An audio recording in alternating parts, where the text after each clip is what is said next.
Morning students, आज की इस वीडियो में हम रूबिएसी फैमिली के आर्थिक महत्व, इकोनॉमिक इम्पोर्टेंस और उसकी एफिनिटीज़ एंड फाइलोजेनेटिक रिलेशनशिप के बारे में बात करेंगे। बंधुता एवं जातिवृत्तीय संबंध। रूबिएसी जो फैमिली है ये कुछ फैमिली से सिमिलरिटी शो करती है, जैसे कि एडोकेसी और कैपेरियोफोलेसी कुलों से। इन दोनों ही कुलों के अंदर जो अंडाशय होता है वो अधोवर्ती प्रकार का होता है और रूबिएसी फैमिली में भी अंडाशय अधोवर्ती प्रकार का होता है। इसके कारण ये इनसे समानता प्रदर्शित करते हैं, लेकिन ये जो दोनों फैमिलीज़ हैं, एडोकेसी और कैपेरियोफिलिएसी फैमिली, इनकी पत्तियों में अनुपर्ण नहीं पाए जाते, जबकि रूबिएसी फैमिली के जो पादप होते हैं उनकी पत्तियों में अनुपर्ण उपस्थित होते हैं, जिसकी वजह से इन दोनों फैमिलीज से रूबिएसी फैमिली को सरलता से अलग किया जा सकता है, डिफ्रेंशिएट किया जा सकता है।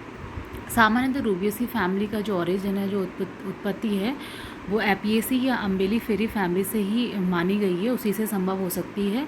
क्योंकि जैसे हमने पहले एपिएसी फैमिली की बात कर ली है, एपिएसी फैमिली में जो पुष्प होता है वो कंप्लीट होता है और पेंटामेरस या टेटामेरस प्रकार का होता है तथा ऊपरी जायंगी होता है। तो वैसे ही रूबिएसी फैमिली में भी जो पुष्प होता है वो पेंटामेरस या टेट्रामेरस प्रकार का होता है और ऊपरी जायंगी होता है। उसके अलावा अंडाशय के ऊपर मकरंद ग्रंथियाँ पाई जाती हैं और बाह्य दल भी छोटे होते हैं। तो ये सभी समानताएं रूबिएसी फैमिली एपिएसी फैमिली से प्रदर्शित करती है, इसलिए इसकी उत्पत्ति एपिएसी फैमिली से मानी जा सकती है। और दूसरी ओर रूबिएसी फैमिली जो है एस्ट्रेसी फैमिली से, कंपोजिटी से भी संबंध रखती है, क्योंकि इसमें भी जो पुष्पक्रम होता है वो मुंडक प्रकार का कुछ इसका जो पुष्पक्रम है वो कैपिटुलम मुंडक पुष्पक्रम को छत्रक पुष्पक्रम से ही विकसित माना जाता है। तो इस प्रकार से रूबिएसी फैमिली इन फैमिलीज से, जैसे एपिएसी से, एस्ट्रेसी से, फाइलोजेनेटिक रिलेशनशिप और एफिनिटीज़ शो करती है। इसके अलावा इसकी इकोनॉमिक इम्पोर्टेंस की बात करते हैं। रूबिएसी फैमिली में पाए जाने वाले पादपों के आर्थिक महत्व की बात करते हैं। तो सबसे पहले तो कॉफ़ी का यूज़ हम लोग हॉट ड्रिंक के रूप में करते हैं। जैसे कि कॉफ़ी की अनेक प्रजातियां हैं। कॉफ़ी अरेबिका, अरेबियन कॉफ़ी, इसको पेय के रूप में यूज़ लिया जाता है। कॉफ़िया लाइबेरिका, लाइबेरियन कॉफ़ी। उसके अलावा कॉफ़िया कैनियोरफेरा, निम्न कॉफ़ी, और कॉफ़िया रोबस्टा, कांगो कॉफ़ी। ये अनेक प्रजातियां जो हैं कॉफ़ी की पाई जाती हैं और कॉफ़ी को पेय पदार्थ के रूप में उपयोग में लिया जाता है। उसके अलावा इस फैमिली में अनेक ऑर्नामेंटल प्लांट्स भी आते हैं, शोभाकारी पादप, जिनको कि घरों में, उद्यानों में, सड़क के किनारे लगाया जाता है, जैसे कि पेंटास लैंसियोलेटा, जो कि एक श्रब है, झाड़ी है, छुपिया झाड़ी। हेमिलिया पेंटेस, स्कारलेट बुश, म्यूसेंडा फ्रोंडेसा, बेदिना शुप, गार्डिनिया जैस्मिनोइडिस, गंधराज और एक्सोरा कॉक्सिनिया, एक्सोरा या रुक्मणी। ये जो पादप होते हैं इनको शोभाकारी पादपों के रूप में घरों में और उद्यानों में लगाया जाता है, गार्डन्स के अंदर इनको लगाया जाता है। इसके अलावा इस फैमिली में पाए जाने वाले पादपों से काष्ठ भी प्राप्त होती है, टिम्बर प्राप्त होती है। उदाहरण के लिए एंथोसिफेलस चाइनेंसिस, जो कि कदम्ब का वृक्ष जो होता है, वुडी है, और इससे कि टिम्बर प्राप्त होती है, काष्ठ प्राप्त होती है। मिट्रागाइना पार्विफ्लोरा, कलम का जो वृक्ष होता है, इससे भी काष्ठ प्राप्त होती है। मोरिंडा टोमेंटोसा, आल के वृक्ष से उसका भी लकड़ी के रूप में, टिम्बर के रूप में उसका यूज़ लिया जाता है। उसके अलावा एडिना कॉर्डिफोलिया, हल्दू का वृक्ष, इन सभी से कास्ट या टिम्बर प्राप्त होती है।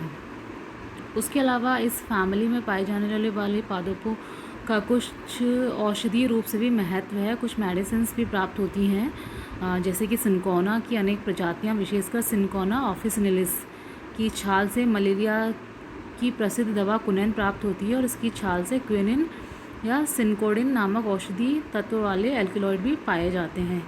इसके अतिरिक्त जो सिनकोना कैलिसाया है और सिनकोना लेजेरियाना और सिनकोना कॉर्डिफोलिया, जो कि हमारे देश के विभिन्न भागों में उगाया जाता है, इसकी छाल से मलेरिया की प्रभावी औषधि कुनैन भी प्राप्त होती है।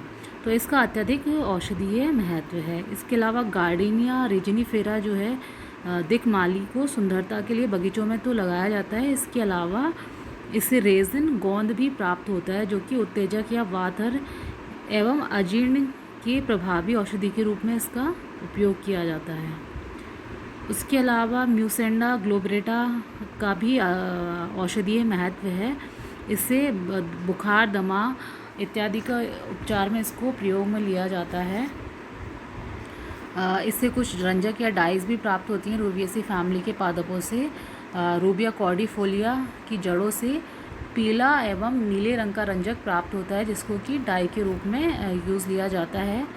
उसके अलावा रूबिया टिक्टोरिया की जड़ों से भी लाल रंग की डाई या रंजक प्राप्त होता है।